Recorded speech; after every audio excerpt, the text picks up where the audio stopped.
See, many, many gurus, they talk about their past lives. Now, one thing I don't understand is what is the use of talking about the past life? The past life, so there is no way you can prove that what he is telling is the truth. So we even talk about it. Whatever you talk about the um, past, they are all just stories. Nobody can verify it. Then what is the use of talking about it? Waste of time.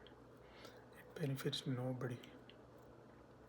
See, people are interested in knowing or interested in listening to the past life stories just to make comparison. Oh, that guy was in the previous life, he was in that stage, so the seeker will compare. Now where am I? Am I somewhere near to that?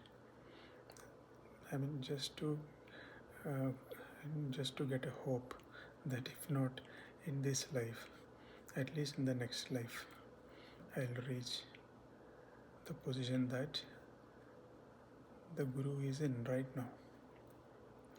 See, these are all stories, and people are getting fooled by being fooled.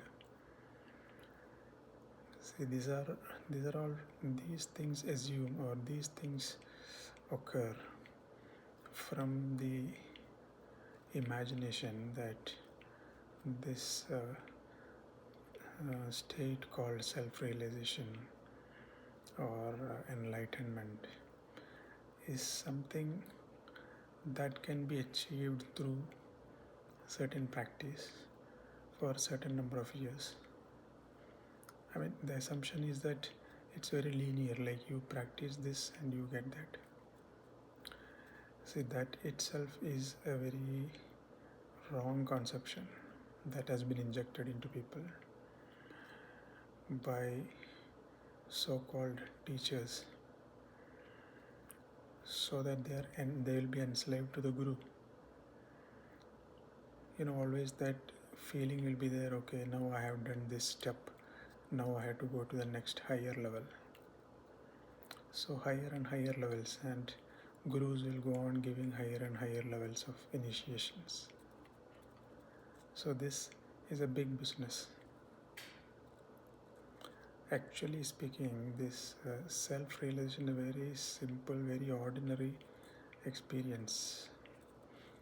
Only thing is that your perception about the world changes. That's it.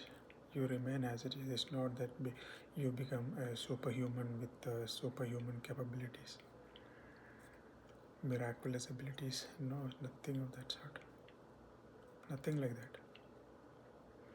So all these things are done just to extract money from the students by offering higher and higher techniques instead of talking directly and pointing directly to what the reality is.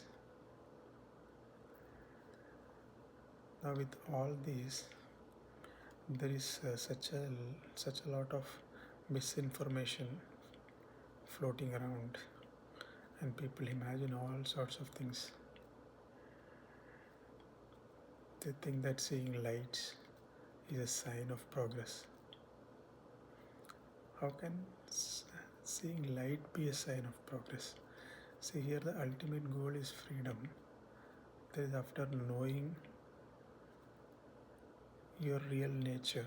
You're talking about your real nature, not some light or some sound.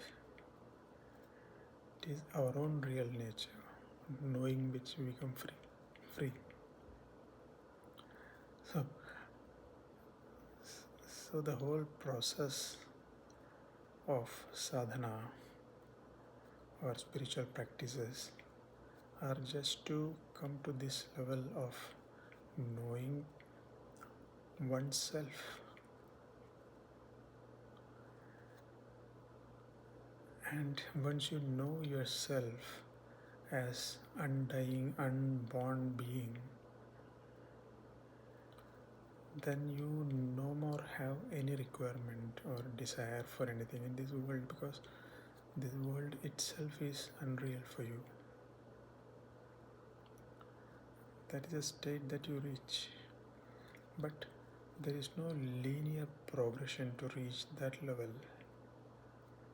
See, it can happen in just one instance if you are able to understand clearly what it is, or it can go on endlessly if you imagine certain other things like the appearance of God, or seeing some lights, or some ecstatic joyful state and all that. See, a lot of stories are floating around. Some people pretend to be so much joyful, they hysterically laugh just to create an impression that they are enlightened and they are joyful. But there is nothing like that. Nothing like that, no such joy. It's only a complete peaceful peace, total peace. That's it. Unless somebody understands that, there is no point talking about it. But I can plainly say that there is no such hysterical states of laughter or joy.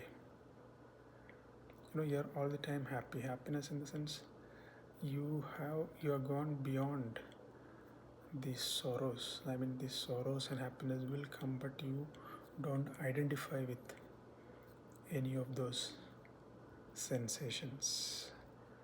They are just the sensations arising and falling. That's it. You don't give meanings to it, and that is a state that all the spiritual practices tries to take you to. Nothing more than that. So all these different stages of practices, all these are just ways to fool you. So be cautious. Thank you.